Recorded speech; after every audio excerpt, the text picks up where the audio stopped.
Bonjour à tous et bienvenue sur ma chaîne Passion RCL. Ce dimanche à 15 h, le Racing reçoit Montpellier. Dans cette vidéo d'avant-match, je vous présenterai d'abord le contexte du match. Ensuite, je vous parlerai de notre adversaire Montpellier. Je parlerai aussi du Racing et de la composition que j'aimerais voir pour ce match. Enfin, je donnerai mon pronostic. Allez, commençons sans plus attendre par le contexte du match. Après 13 journées, le Racing est 7ème avec 20 points, alors que Montpellier est lanterne rouge de Ligue 1 avec seulement 8 points. Mais en regardant de plus près, on peut voir que Montpellier connaît une période un peu meilleure avec l'arrivée de son nouvel entraîneur, Jean-Louis Gasset.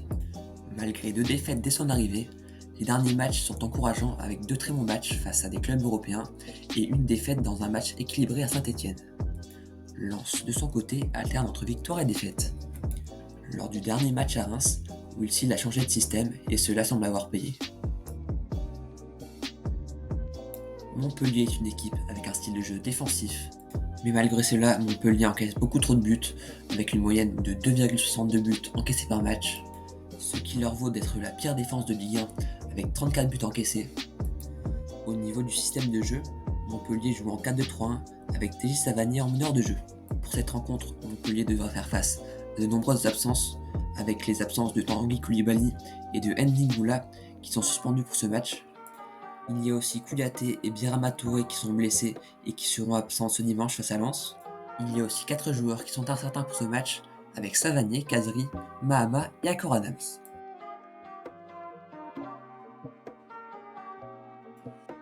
Du côté lensois maintenant, Wilson devra composer avec les absents habituels que sont Ruben Aguilar, Martin Satriano et Jimmy Cab.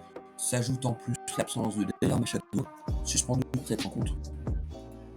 A noter aussi le retour de Wesley Saïd dans le groupe qui revient de sa blessure au quadriceps. Au niveau de la composition lensoise, je vois mener un style rester sur son 4-4-2 qui va bien fonctionner. Le seul changement que j'apporterai est l'entrée dans le 11 de Nel Ainaoui au milieu de terrain à la place d'Andy Diouf qui pour moi est trop brouillon techniquement lors du dernier match.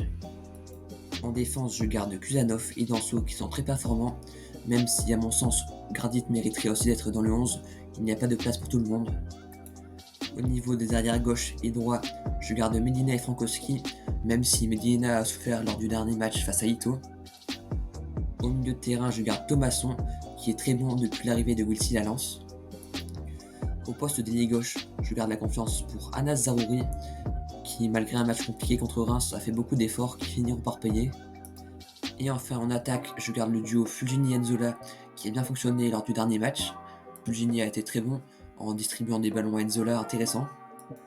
De son côté, Enzola a marqué un joli but contre Reims, malgré des occasions manquées auparavant qui auraient pu coûter cher. Il est maintenant temps de faire son pronostic pour le match.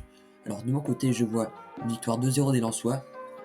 Je ne vois pas le Racing encaisser de but à domicile contre Montpellier.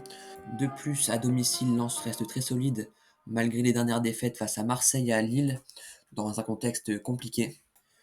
Voilà, ce sera tout pour cet avant-match. N'hésitez pas à me donner votre pronostic en commentaire. N'hésitez pas non plus à liker la vidéo et à me donner un avis sur celle-ci. On se dit à la prochaine et bon match à tous.